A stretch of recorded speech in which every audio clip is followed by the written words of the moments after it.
마지막 그 여정을 담당한 송혜영이라고 합니다. 저 부탁드리고. 원래 저는 웬만사에서 금화라는 닉으로 활동을 했고요. IT 쪽은 95년부터 시작했으니까 올해로 27년이 됐네요. 그리고 인공지능 프로젝트는 한 3년 전서부터 계속 하다가 제가 좀 몸이 너무 안 좋아져서 프로젝트를 일단 손을 떼고 요즘은 주로 강의를 하고 있습니다. 그래서 근데 강의가 더 힘들더라고요. 주로 지금 저번 주에 해군사관학교, 공군사관학교, 특전사, 공군기술지원대 이렇게 네 군데를 가서 이제 인공지능을 강의를 했는데 이게 다 지방에 이상한 데, 군부대들이 원래 좀 이상한 데 있거든요. 이렇게 좀 교통편에서 좀 떨어져 있거나 좀 숨겨져 놨거나 이래서 왔다 갔다 하느라고 시간이 더 걸리고 그래서 이게 쉬려고 강의를 시작을 했는데 더 힘들더라고. 어쨌든 이건 사담이고, 그래서 원래대로라면 인공지능을 1시간 만에 다 얘기를 한다라는 건 좀 어폐가 있습니다. 근데 최대한 압축을 해서 기획자들 중에서도 인공지능에 좀 관심이 있으신 분들이 시작하는 정도 수준에서 이렇게 이해할 수 있는 수준으로 최대한 압축을 해서 한번 얘기를 해볼게요. 인공지능이 이게 지금 소리 없는 전쟁터입니다. 이 기사가 3일 전에 나온 기사예요. 그러니까 구글의 어떤 개발자가 인공지능 개발하는 개발팀에 있는 개발자인데 심심해서 얘한테 말을 건 거예요. 너 뭐하니? 너 몇 살이니? 너 바보지? 막 이래가면서 쓸데없는 소리를 했는데 인공지능이 그 개발자한테 감성적으로 대응을 한 겁니다. 여태까지 인공지능의 논리는 뭐였냐면 어떤 이론적인 기계적인 어떤 반응에 의해서 제한 범위 내에서만 반응하는 게 인공지능이었는데 갑자기 사람처럼 이렇게 대응을 하더라는 겁니다. 그래서 그걸 또 회사 내부에서 그냥 얘기를 해가지고 이렇게 뭘 하면 되는데 회사한테 허락을 안 받고 뉴스에 깐 거예요. 그래서 지금 홀라당 뒤집어졌습니다. 전 세계가. 왜냐하면 인공지능은 애초부터 사람들이, 과학자들이 둘로 딱 양분돼 있었어요. 인공지능을 가지고 세상의 모든 걸 할 수 있다라고 밀어붙이는 과학자들과 인공지능이 너무 많은 것을 하게 되면 진짜 터미네이터가 나타난다. 그래서 제한적으로 써야 된다. 라는 이렇게 두 가지 분류로 갈려져 있었습니다.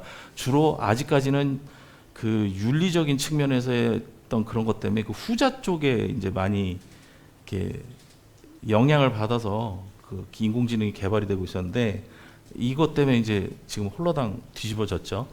그리고 또 이 뒤에서 잠깐 보여드리긴 할 건데 먼저 좀 말씀을 드리면 인공지능이 이제 학습을 하거나 인공지능이 탑재가 되어 돌아가는 그 처리하는 칩을 인공지능 전용 칩이라고 하는데 이게 여태까지는 엔비디아의 어떤 독자 시장이었어요.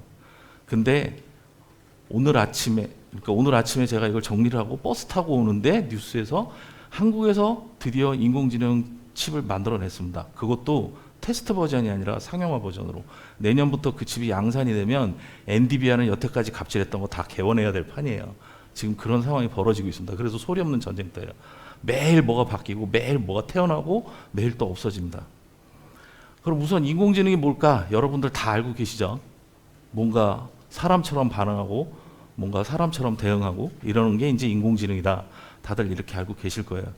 거의 비슷합니다. 인공지능은 시스템, 어려운 말로는 시스템, 우리들 말로는 기계라고 하는 놈한테 인위적으로 사람이 가지고 있는, 사람이 사람으로서 존재하는 가장 큰 의미 중에 하나가 바로 호기심과 학습이거든요. 이건 태어날 때부터 이 본능적으로 인간은 가지고 있습니다. 왜냐하면 여러 가지 의미에서 스스로를 보호하기 위해서 가장 기본적으로 태어날 때 가지고 있는 어떤 능력 중에 하나인데 이걸 기계한테 의도적으로 이렇게 능력을 부여를 해준 게 바로 인공지능입니다. 그래서 원래는 학습이라는 거는 인간만 할 수 있었는데 기계를 학습시켜서 인간이 갖고 있던 지능하고 지성을 기계가 갖고 있게끔 한 거예요. 근데 이거 처음에 이제 인공지능이라는 기술이 처음에 이렇게 시작될 때는 주로 지능에 이렇게 포커스를 맞춰서 인위적으로 이렇게 기계를 학습시키고 이렇게 사람처럼 흉내내게 하고 이런 것들을 했는데 요즘은 이게 이제 지성하고 감성 부분까지 넘어와 있습니다. 사람하고 인공지능하고 비교를 해보면 사람은 기억이라는 거를 뇌에다가 이제 이 세 가지의 기억 방법에 의해서 이제 단편적으로 담게 되는데 인공지능은 메모리라고 하는 데이터 구조에다가 그 학습한 결과를 담게 돼 있어요. 그래서 인간하고 인공지능하고 극단적으로 딱 차이 나는 게 뭐냐면 인간은 뇌의 기능을 훈련하는 방법에 따라서 기억의 저장소를 무제한도로 늘려갈 수 있습니다. 사람이 기억이 다 찼다고 뇌를 꺼내가지고 업그레이드해서 다시 넣을 수 있는 거 아니에요. 그렇죠? 근데 기계는 그 메모리 저장 공간에 제한을 받아요. 그래서 인공지능이 어느 정도까지 가면 그 다음 스텝으로 가지 못하는 여러 가지 제약 사항들이 이제 나타나기 시작하는데 그 중에 하나가 바로 이 물리적인 데이터 공간입니다. 그 다음에 사람하고 또 비교를 했을 때 사람은 학습하고 공부를 통해서 지식 체계를 완성해 가지만 인공지능은 기계학습, 이제 영어로 하면 머신러닝이라고 하는데 그 기계학습을 통해서 사람하고 똑같은 형태의 학습을 통해서 스스로를 지성을 만들어가게 돼 있어요. 그 다음에 사람은 학습이나 공부를 할 때 호기심이라는 것 때문에 그걸 하게 되는데 기계는 그게 자체적으로 갖고 있지를 않습니다. 그래서 그 호기심이라는 걸 주기 위해서 만들어진 게 바로 학습 알고리즘이에요. 그럼 인공지능 언제부터 시작됐을까요? 우리가 생각하는 것보다 굉장히 오래됐습니다.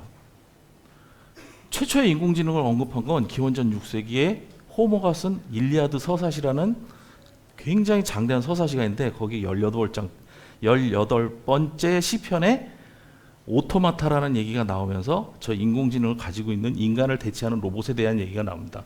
저 오토마타는 로봇에 대한 원조이기도 하고 안드로이드나 인조인간을 연구하는 쪽에서도 저걸 기원으로 얘기를 하는데 인공지능도 마찬가지긴 합니다. 하지만 이건 어디까지나 문학적인 수준에서 사람이 상상을 한 어떤 수준의 시작인 거고 실제 인공지능이 우리 눈앞에 어떤 기계적으로 나타나기 시작한 그 맨 처음에 개념 설계를 한 거는 그 인간이 가지고 있는 모든 과학 기술이 그렇듯이 전쟁을 통해서 시작이 됩니다. 그래서 2차 대전 때 그 여러분들이 영화 덩케르크를 보셨으면 아실 텐데 2차 대전이 시작되고 나서 프랑스가 독일한테 침략을 당했을 때 영국이 뻘짓을 해요. 그냥 가만히 있었으면 되는데 프랑스 도와준다고 온갖 무기와 자원을 몽창 다 싣고 프랑스로 갔다가 홀라당 깨집니다. 그러고선 무기고 뭐고 갔던 거 다 던져놓고 병사들만 간신히 다시 구해갖고 와요. 그게 바로 덩케르크입니다. 그래서 2차 대전사나 뭐 전쟁사에서는 가장 성공했지만 또 가장 실패한 작전이라고 얘기하는 게 바로 이 덩케르크인데 이것 때문에 독일한테 영국이 해상 봉쇄를 당하게 됩니다. 그때부터 이제 집중적으로 그 미국이 그때까지는 굉장히 중립적인 입장이었거든요. 영국이 계속 참전을 해라 해도 미국은 싫어. 우리는 우리 살 길 있으니까 안 갈 거야. 이러니까 이제 그러면 도와라도 달라고 해가지고 이제 미국이 상선단이라고 해가지고 12대에서 13척의 화물선에다가 여러 가지 물자랑 기름 이런 것들을 실어가지고 이제 영국으로 보내는데 해상 봉쇄를 당했으니까 독일 잠수함한테 이게 맨날 침몰을 당하는 거예요. 그래서 이게 이제 물자는 물자대로 받지 못하고 그때 이제 극심하게 영국이 시달립니다. 그 먹을 게 없어서 감자조차도 배급을 받고 막 그런 시절이었어요. 그래서 걔네들의 그런 해상 봉쇄를 풀기 위해서 결국은 독일군의 잠수함을 이제 잡아야 되는데 그러려면 걔네들 무선을 해독해야 되거든요. 근데 독일이 참 이런 기술은 잘 만듭니다. 여기 보이는 요 기계 타자기 같이 보이는 게 이게 뭐냐면 애니그마라고 하는 안보코어 기계예요.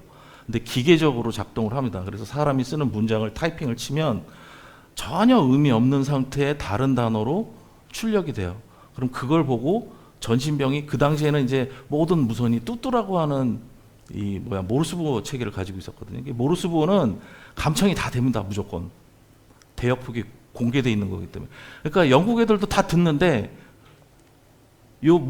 이니그마가 없으니까 이게 도대체 무슨 말인지를 모르는 거야. 근데 잠수함에서는 이걸 수신을 해서 다시 이니그마에다 넣고 순서대로 타이핑을 하면 지령서로 바뀌게 되는 게 바로 이 안보코어 기계거든요. 그래서 이거를 탈취하는 작전을 영국이 벌입니다. 그것도 영화가 있어요. U571이라고 영화를 보시면 아주 자세하게 나옵니다. 그래서 독일이 모르게 이니그마를 탈취하는 게 그 작전의 핵심이었어요. 그래서 독일은 그 잠수함이 그냥 침몰한 걸로 알았는데 실제로는 이니그마를 탈취를 해서 영국으로 옵니다. 그래서 그 영국에서 이 이니그마를 해석하기 위해서 암복화 알고리즘을 찾아내기 위해서 프로젝트가 뜨는데 그 프로젝트의 수장이 바로 넘어가 요 분입니다. 앨런 튜링이라고 인공지능의 어머니라고 얘기를 하는 분이에요. 그래서 이분이 팀장이 돼서 5명의 연구 팀원이 모여가지고 장장 5개월 가까이 이제 그 해석을 하게 되죠. 아까 여기서 봤던 그 팀이 만들었던 기계가 그래서 요건데 지금으로 치면은 우리가 쓰는 전자계산기도 안 되는 능력을 가지고 있는 전산 기계예요. 이게 콜로서스 마크 1이라고 하는 기계인데 릴레이가 뭐냐면 이렇게 줄 형태로 되어 있는 기아입니다. 그거랑 진공관으로 만들어져 있는 연산기예요. 그래서 얘는 전기를 엄청 먹기 때문에 한번 키면 끄질 못해요. 그리고 당시 2차 대전이잖아요. 지금하고 틀립니다.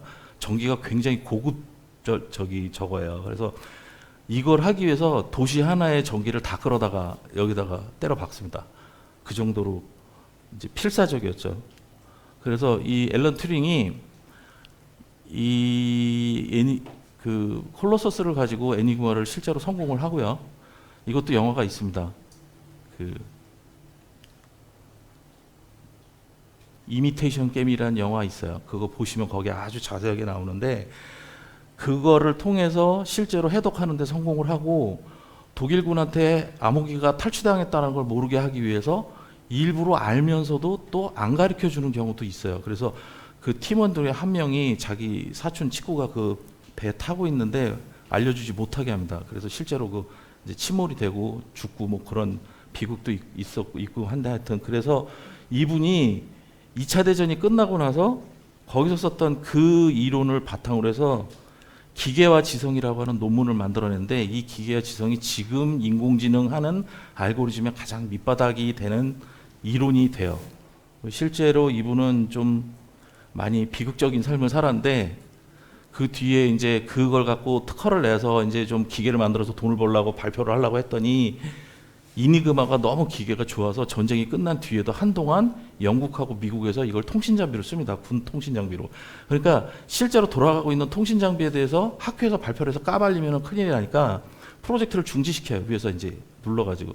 그러니까 이분이 그때 하던 프로젝트가 지금 우리가 쓰는 컴퓨터에 대한 프로젝트였거든요. 하다가 포기를 하고 다시 원래 있던 대학으로 복귀를 한 다음에 제자들을 가리키면서 커밍아웃을 합니다. 나 게이라고. 그래서 화학적 거세를 당해요. 그 당시에는 게이가 불법이었거든요. 영국은. 2차 대전뿐만 아니라 미국도 마찬가지예요. 그래서 화학적으로 거세를 당하고 그것 때문에 괴로워하다가 채 47인가에 스스로 목숨을 끊어서 세상을 떠납니다. 되게 안타까운 일이긴 한데 하여튼 이분 때문에 인공지능이라는 게 시작이 될 수 있었어요.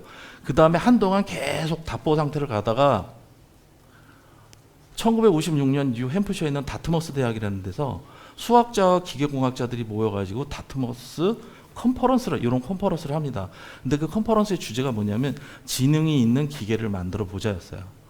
그래서 그 컨퍼런스의 그 리더가 존 매컷이라는 분이고 여기 모임에 참여했던 사람 중에 마빈 민스키라는 사람이 있는데 이 사람이 지금의 인공지능의 학습 모델이라는 걸 만들어내게 됩니다. 그래서 여기 지금 이 사진이 뚝 잘렸는데 여기 있는 이렇게 로봇이 있고요. 이 로봇한테 먼저 사람이 손으로 이렇게 집었다 놨다 하는 걸 가리키고 다시 로봇이 하게끔 하고 이런 식으로 해서 학습 모델 이론을 만들어내요. 이분이. 그래서 근래 인공지능의 아버지라고 마빈 민스키를 많이들 얘기를 합니다. 그 뒤에 이제 이런 이론들이 더 발전을 해서 2000년대 들어서면서 갑자기 인공지능이 급물살을 타기 시작하죠. 그러면서 이게 2000년대 이후에 인공지능 4대 천왕이라고 해서 이게 제프리 힌튼, 요슈아, 안리루콘 뭐 이렇게 있는데 실제로 4대 천왕인지 어쩐지 전 잘 모르겠고 별로 마음에 들지도 않고 진짜 인공지능에 기여를 많이 한 사람은 이 사람입니다. 제프리 힌튼. 이 사람이 딥러닝을 만들어내요. 딥러닝이라는 인공지능 학습 방법을 만들어냅니다. 이 뒤에 이제 학습 방법 간단히 설명을 드릴 거예요. 그래서 이 인공지능 연대기를 알아두는 게 왜 필요하냐면, 인공지능 기획하는 사람한테 이 인공지능 연대기하고 컴퓨터의 CPU 발전 대기하고 이렇게 비슷하게 거물립니다. 왜 그럴 것 같으세요? 예, 맞아요. 인공지능이라는 거를 기계가 가져가려면 굉장히 많은 수의 계산을 반복적으로 해야 되는데, 50년대에서 80년대 후반, 80년 그러니까 90년대 후반까지는 이거를 수행할 수 있는 CPU가 안 나왔어요. 예, 그래서 이렇게 단계별로 뭐 1차 부흥기, 뭐 창세기, 빙하기 막 이런 식으로 얘기를 하는데, 실제로는 요때까지는 거의 인공지능이라고 볼 수 없고 다 이론만 검증을 계속 한 겁니다. 실질적으로 지금이 우리들이 생각하는 그런 인공지능은 요때 다 나와요. 요때 98년 이후에. 그래서 요때 보면 뭐가 나오냐 하면 펜티엄이 등장을 합니다. 이때부터 갑자기 인공지능의 학습 속도라든지 어떤 검증되지 못했던 여러 이론들이 막 검증되기 시작해요. 그러면서 GPU라는 게 탄생을 하죠. 제가 이제 알고리즘을 전담으로 맡아서 이제 기존의 컴퓨터들이 하지 못했던 연산까지 처리하게 되면서 인공지능이 급속하게 우리들 삶 속으로 내려오기 시작합니다. 그러면 그렇게 내려온 인공지능이 과연 지금 어느 부분에서 많이 쓰이고 있을까요? 한번 쭉 훑어볼게요. 가볍게. 먼저 인공지능을 하려면 이게 인공지능이 4차 산업이라는 분야 안에 들어있다는 것도 여러분들이 좀 이해를 하고 가야 돼요. 4차 산업은 2016년에 클라우스 슈밥이라고 하는 세계경제 포럼이라는 게 있는데, 거기 의장이 이렇게 만들어낸 개념어예요.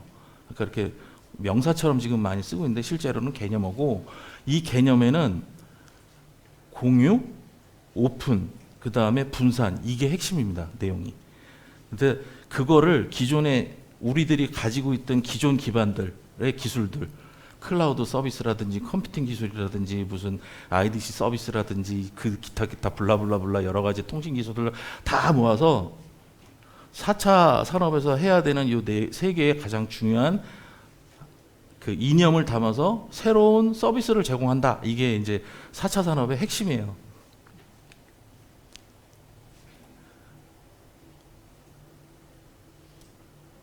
그래서 4차 산업 플러스 인공지능도 마찬가지지만, 4차 산업에서는 단일 하나의 기술로 어떠한 뭔가가 크게 이렇게 바뀌거나 우리들이 써야 되는 무슨 서비스 이런 걸로 나오지 않습니다. 반드시 다른 기술하고 융합해야 돼요. 인공지능도 마찬가지입니다. 인공지능도 만들어 놓고 나면 그냥 소프트웨어 덩어리예요. 아무 혼자서 아무것도 할 수 없는 그냥 소프트웨어 알고리즘인데, 얘가 뭐 프로덕트하고 만나든지 서비스하고 만나든지 뭐 장치하고 결합하든지 이런 거에 따라서 그 인공지능이 어떤 기능을 발휘하게 돼 있는 거거든요. 그래서 지금 얼마나 기업들이 인공지능에 미쳐 있냐면, 구글 같은 경우에는 2017년에서 19년 사이에 17개 인공지능 회사를 흡수합병합니다. 이걸로만 돈을 거의 수십조를 썼어요. 그 다음에 페이스북 같은 경우에는 2020년 상반기에만 1조 2천억 원을 썼습니다. 1년도 아니고 상반기에 1조 2천억 원이면 페이스북 1년 매출의 한 30% 정도 되는 돈을 그냥 쏟아 부은 거예요. 마이크로소프트는 2021년 오픈 AI라고 하는 인공지능 개발 이거를 하고 있는데 1조 2천억 원씩 꼬박꼬박 때려 받고 있습니다. 그리고 실제로 마이크로소프트 같은 경우는 구글은 뭐 여러분들이 잘 아는 구글의 인공지능 엔진이 이제 개발이 된 거고, 페이스북도 인공지능 엔진을 가지고 있어요. 그게 이제 페이스북 안에서 지금 돌고 있습니다. 그 컨텐츠를 추천하거나 뭐 이러는 것도 할 때 그 인공지능이 같이 작동을 하고 있고요. 마이크로소프트는 이거 갖고 뭘 만들어 놨냐면 언어를 만들어 놨어요. 그래서 이제 앞으로 우리나라 개발자도 정신 바짝 차려야 되는데, 3개월 학원 나와가지고 저 450 아니면 일 못해요 이런 애들은 이제 나가면 됩니다. 왜냐하면 이 언어는 사람이 하는 말로 코딩이 되게 되어 있어요. 그 말이 개발을 할 때 변수모, 상수모, 객체모 이런 식으로 하는 게 아니라 논리를 세워서 그냥 소설 읽듯이 우리가 쓰는 말로 읽으면 인공지능이 그걸 해석을 해서 그걸 소스 코드로 변환을 해줍니다. 지금 거기까지 와 있어요. 베타 버전도 오픈 API에서 공개 배포되고 있고요. 그걸로 앱도 만들 수 있고 당연히 DB도 제어하고 백오피스도 다 만듭니다. 벌써 거기까지 와 있는데, 지금처럼 개발해서는 이제 인공지능도 못 쫓아가는 세상이 되는 거죠. 뭐 뒤에서 좀 더 강력하게 제가 강조를 하겠지만 인공지능을 왜 알아야 되느냐고 누가 물어보면 제가 까꾸로 그렇게 물어보고 싶어요. 앞으로 10년 뒤에 당신 옆에 있는 사람은 인공지능을 알기 때문에 연봉이 6천이 되는데 당신은 인공지능을 몰라서 쓰레기장에서 파지를 죽고 있을 거냐고. 네, 그 정도로 차이가 납니다. 인간이 할 수 있는 많은 일을 인공지능이 다 바꿔가고 있어요. 대신하게 될 거고. 그래서 인간과 인공지능의 경계선이 애매모호해지고 있는 지금 시점에 인공지능을 활용도 못한다라고 한다면 더 우리는 이제 갈 데가 없어지는 거죠. 그런 차원에서 인공지능은 좀 이해를 할 필요가 있습니다. 자, 이거는 인공지능 아까 제가 서두에서 말씀드렸죠. 두 가지의 영상을 보여드릴 거예요. 하나는 인공지능 반대론자예요. 누구냐면 일론 머스크입니다. 일론 머스크가 인공지능 세계 학회에서 지금 발표하는 장면인데 여기서 얘가 뭐라 그러냐면 이제 영상이 너무 길기 때문에 앞에만 잠깐씩 보여드리고 넘어갈 건데 얘가 여기서 하는 말은 뭐냐면 인공지능은 앞으로 악마가 우리 앞에 악마를 갖다 놓을 거다라는 얘기를 해요. 반대론자예요, 이 사람은. 그리고 요거 뒤에 영상은 인공지능 찬양하는 사람, 즉 구글의 회장이 구글의 인공지능 어시스턴트를 가지고 데모 영상을 보여주면서 막 박수를 쳐요. 거기 있는 사람들이 인공지능 이런 걸 다 해줄 수 있습니다 이러고. 그러니까 한 번씩 잠깐 보시면 이거 될 것 같아요. You know, I think one of the most troubling questions is artificial intelligence. And I don't mean narrow AI, like vehicle autonomy I would put in the narrow AI class. It's narrowly trying to achieve a certain function. But deep artificial intelligence, or what is sometimes called artificial general intelligence, where you can have AI that is much smarter than the smartest human on earth. This, I think, is a dangerous situation. 네, 위험하다고 얘기하고 있죠. 얘가 지금 얘기하는 건 뭐냐면 어떤 하나의 기능이나 조그만 영역에서 인공지능을 쓰는 거는 우리 생활에 도움이 되는 거지만 인공지능을 너무 똑똑하게 해가지고 사람이 하는 모든 일을 자꾸 대신하게 만들어 놓으면 이제 우리한테 재앙이 될 거다라는 얘기를 하고 있는 거예요. 그리고 요건 반대로 인공지능 찬양자입니다. 거기서 이제 구글이 만든 인공지능을 갖고 데모를 보여주는 건데 여기 지금 하얀 건데 이제 장면이 나올 텐데 잠깐 설명을 드리면 이쪽에 구글 마크 같은 게 막 움직여요. 그거는 인공지능이 대화하는 거고요. 이쪽에 수화기를 들고 있는 아이콘인데 그건 사람입니다. 근데 막상 들어보면 사람이 더 인공지능 같아요. So how can I help you? Hi, I'm calling to book a women's haircut for a client. I'm looking for something on May 3rd. Sure, give me 1 second. Mm-hmm. Sure, what time are you looking for around? At 12 p.m. We do not have a 12 p.m. available. The closest we have to that is a 1:15. Do you have anything between 10 a.m. and 12 p.m.? Depending on what service she would like. What service is she looking for? Just a woman's haircut for now. Okay, we have a 10 o'clock. 10 a.m. is fine. Okay, what's her first name? The first name is Lisa. Okay, perfect. So I will see Lisa at 10 o'clock on May 3rd. Okay, great. Thanks. Great. Have a great day. Bye. 어떻게 느끼세요? 인공지능이 더 사람 같고 사람이 인공지능 같이 얘기하고 있죠. 저 정도는 근데 이게 최근의 영상이 아닙니다. 벌써 이게 3년 된 거예요. 지금은 더 많이 발전했어요. 네. 그 인공지능은 그래서 학습을 어떤 식으로 시키는 거냐에 따라서 굉장히 똑똑해지기도 하고 이제 좀 인공지능답지 않게 되기도 하고 그런 이제 문제가 있는데 결국은 인공지능을 인공지능답게 만드는 거는 인공지능이 가지고 있는 알고리즘과 이 알고리즘이 학습을 하게 되는데 이 학습을 통제하는 사람의 성향, 이 인공지능의 실제 모든 결정을 하게 돼 있습니다. 그래서 그 인공지능 비즈니스는 크게 둘로 딱 갈라지는데 하나는 알고리즘을 튜닝하고 만드는 쪽하고 한쪽은 인공지능이 학습해야 되는 학습 데이터를 설계하고 기획하는 쪽으로 갈립니다. 둘 다 기획자가 필요한데 특히 기획이 영역이 많이 필요한 부분이 학습 모델 설계 쪽이에요. 그만큼 이게 되게 중요해요. 근데 실제로 학습 모델 설계는 해보면 되게 반복적인 작업이고 단순하고 중요도를 잘 못 느낍니다. 하고 있는 사람들이.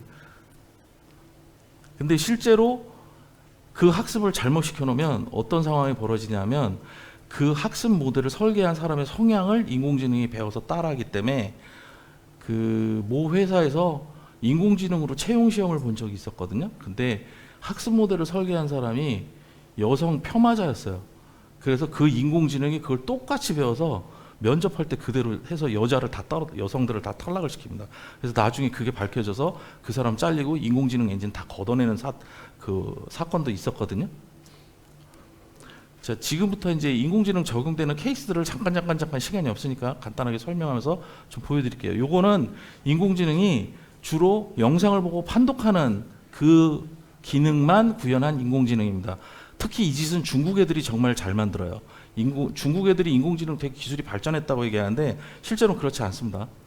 그 수많은 인공지능 영역 중에서 사람을 보고 비교 판독하는 이쪽 영역만 잘해요. 딴 건 못하고. 죄송합니다. 그냥 넘어갔어요. 이게 이제 마스크 벗은 놈 찾는 거거든요. 찾죠? 저런 식으로 표시합니다. 이런 식으로 적용하는 게 하나가 있고, 자, 다음은 우리가 이제 사는 공간입니다. 이거에 이제 모든 장비들하고 어떤 시스템을 그 인공지능이 총체적으로 총괄을 하는 거예요. 그래서 학습을 한 다음에 학습한 결과를 가지고 더 좋은 환경을 집주인한테 제공합니다. 그러니까 홈 오토메이션하고 인공지능 이 스마트 홈 오토메이션하고 좀 틀려요, 개념이. 그러니까 그냥 일반적인 홈 오토메이션은 자동화되어 있는 거예요. 근데 인공지능이 탑재된 스마트 홈 오토메이션은 사람이 살아가면서 계속 뭔가를 액션이 일어나잖아요. 그걸 스스로 학습을 합니다. 그래서 그 다음에 보다 나은 걸 점점점 제공을 해줘요. 그러니까 뭐 감기가 걸렸다든가 뭐 몸 상태가 안 좋다든가 그러면 인공지능이 알아서 판단해서 실내 온도도 조절하고 무드도 바꿔주고 이런 것들을 그거는 세팅 값으로 못 해주는 거거든요. 그냥 일괄적으로 그건 제공이 되는 건데 이제 홈 오토메이션은 그런 기능이 가능해지는 거고요. 요거는 테슬라에서 나온 이제 인공지능이 탑재된 자율주행 차량의 실제 자율주행 모습입니다. 목적지를 얘기를 하고 자동차를 스타트를 하면 지가 알아서 가요. All right, Tesla. Take me to Benihana.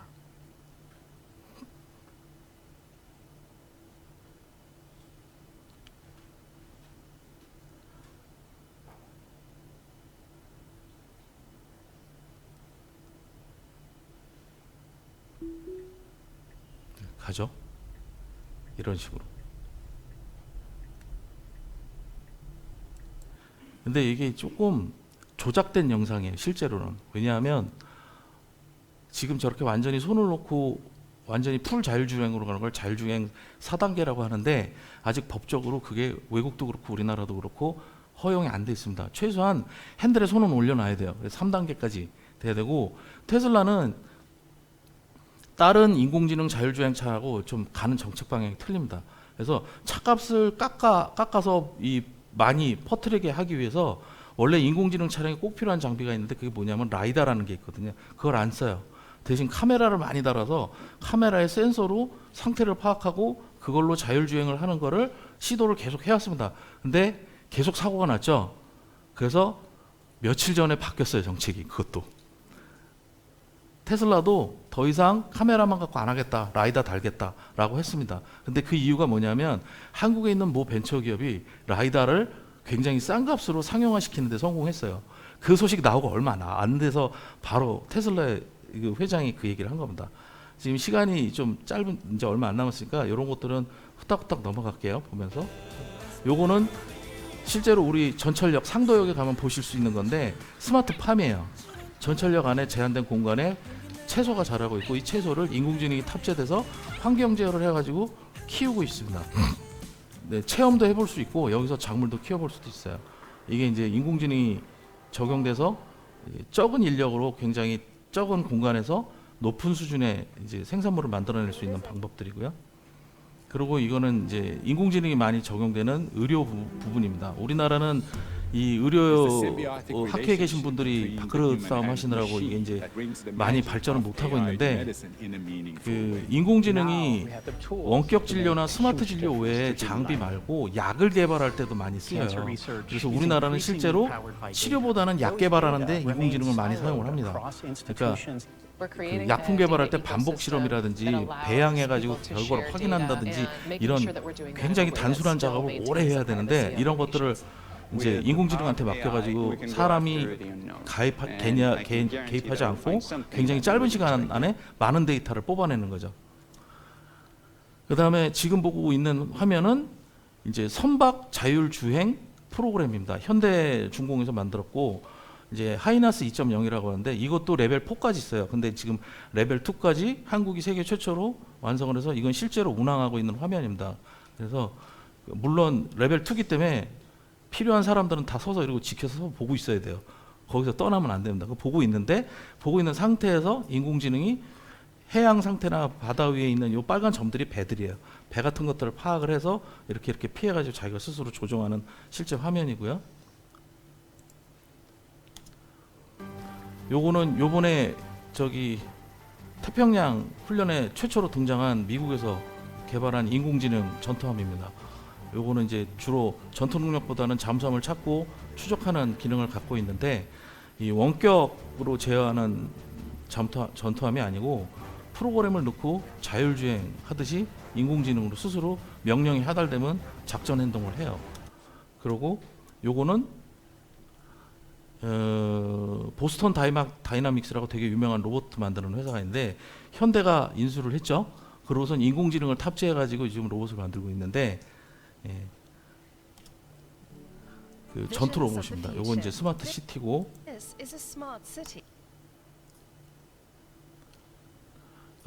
인공지능이 지금 시간이 없어서 뭐 자꾸 넘어가.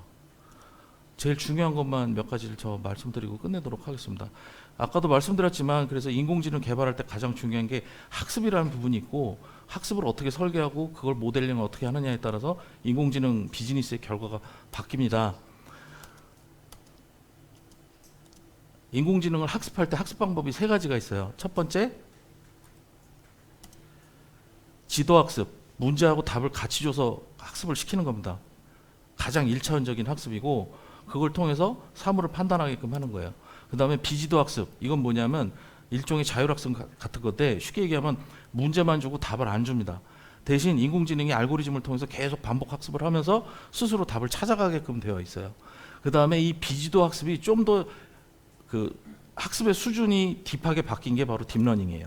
딥러닝은 이렇게 액션이 있고 이 액션에 따른 상태 변화에 대해서 스테이터스 값이 변하게 되어 있습니다. 그 마치 문제를 풀면 상품을 주듯이 그래서 잘못된 쪽으로 가면 스테이트 값이 안 변하고 원하는 쪽으로 흘러가면 이 스테이터스 값이 변해서 인공지능이 점점 지능이 발전되도록 그렇게 유도를 하게끔 되어 있는 거예요. 이 3가지 큰 모델 학습 방법에선 아직까지는 벗어나지 않아요. 그러니까 이 셋 중에 하나를 가지고 여러분들이 원하는 인공지능 프로젝트가 이제 돌아갈 수밖에 없게 되어 있는 거고 인공지능 학습할 때 가장 많이 벌어지는 문제가 오버피팅과 언더피팅이라는 이 문제인데 둘 다 공통적으로 뭐냐면 그 잘못된 학습 모델 갖고 계속 학습을 시켰거나 너무 학습 모델 수량이 작아가지고 학습을 못했거나 이러면 오버피팅이나 언더피팅이 일어납니다. 그래서 이제 그럴 경우에는 학습 모델을 수정을 해서 다시 재학습을 시키거나 양이 부족하니까 양을 늘려서 재학습을 시키거나 이런 방법으로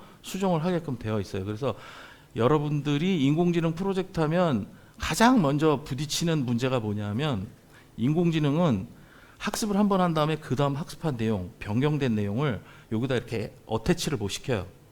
이걸 포함을 시켜서 처음부터 다시 학습을 해야 됩니다. 그래서 인공지능 프로젝트는 뒤로 갈수록 시간이 점점 늘어져요. 그래서 일정 설계할 때 일반 SI 설계하듯이 이렇게 딱딱 끊어서 설계하면 그 난리가 납니다. 뒤에 가가지고. 그러니까 이렇게 위에 사람들은 그걸 이해를 못해요. 야, 그 바뀐 것만 거기다 넣으면 되는 거 아니야? 이렇게 얘기를 하거든요. 근데 실제로 그렇게 안 되고 데이터 간의 개연성 문제가 있기 때문에 그렇게 학습을 시킬 수도 없습니다. 그래서 반드시 변경된 부분을 포함해서 처음부터 다시 매번 처음부터 다시가 들어갑니다. 그리고 처음부터 다시 할 때마다 시간이 점점 늘어나요.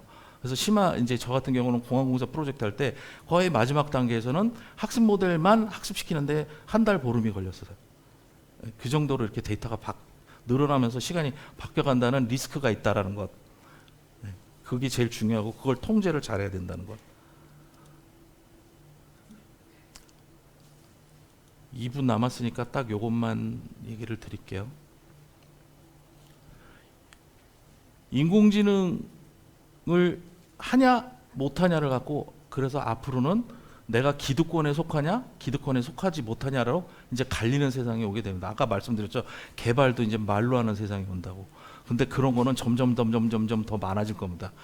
의외로 사람밖에 할 수 없을 거라고 생각했던 거를 인공지능이 하는 세상이 오게 될 거예요. 그러면 과연 인간이 해야 될 역할과 기계가 해야 될 역할이 무엇인가, 그리고 그 역할 속에서 나의 중심을 어디다 갖다 놓을 것인가, 이런 것들을 여러분들이 단순히 기획자라는 틀을 벗어나서 서비스를 제공하는 것에 대한 플랜을 기획하는 것도 중요하지만 내 삶을 플랜을 기획하는 것도 되게 중요한 여러분들의 한 꼭지예요. 그러니까 그 딱 하나만 좀 먼저 산 사람으로 당부를 드리면, 옛날에는 10년 주기라고 그랬거든요, 잡을. 근데 지금은 5년 주기입니다. 이것도 더 짧아지고 있어요. 이게 무슨 소리냐면 회사 다니면서 월급 받고 있을 때 다음을 준비하라는 얘기예요. 꼭 보면 회사 그만두고 나와서 그때부터 준비를 해요. 근데 그렇게 하면 준비가 안 됩니다. 왜냐하면 먹고 살아야 되니까 다른 것도 찾게 돼요. 그러면 들어가면 안 되는 회사 급하게 들어가게 되고, 들어가면 안 되는 프로젝트 찾아 들어가서 저처럼 정신병 걸려가지고 공황장애도 걸리고 그럽니다. 그러니까 그렇게 안 되려면 항상 여러분들이 다니고 있을 때 미리 준비를 하셔야 돼야 그 다음 삶을 가져갈 수 있는 겁니다. 그런 면에서 인공지능도 여러분들의 삶을 윤택하게 하기 위한 하나의 도구로서 썼으면 좋겠다는 게 제 생각이고요. 지금 인공지능 제가 말씀드린 건 정말 이만큼 맛배기로 설명을 드린 거니까 앞으로 꾸준히 관심을 가지고 좀 하시다 보면 남들이 못하는 분야에서 여러분들이 인공지능 전문가로서 이렇게 좀 더 받고 더 편하게 일할 수 있는 그런 조건이 될 거라고 생각을 해요. 그 바쁘신 시간 내주셔서 감사하고 여기서 끝내도록 하겠습니다. 감사합니다.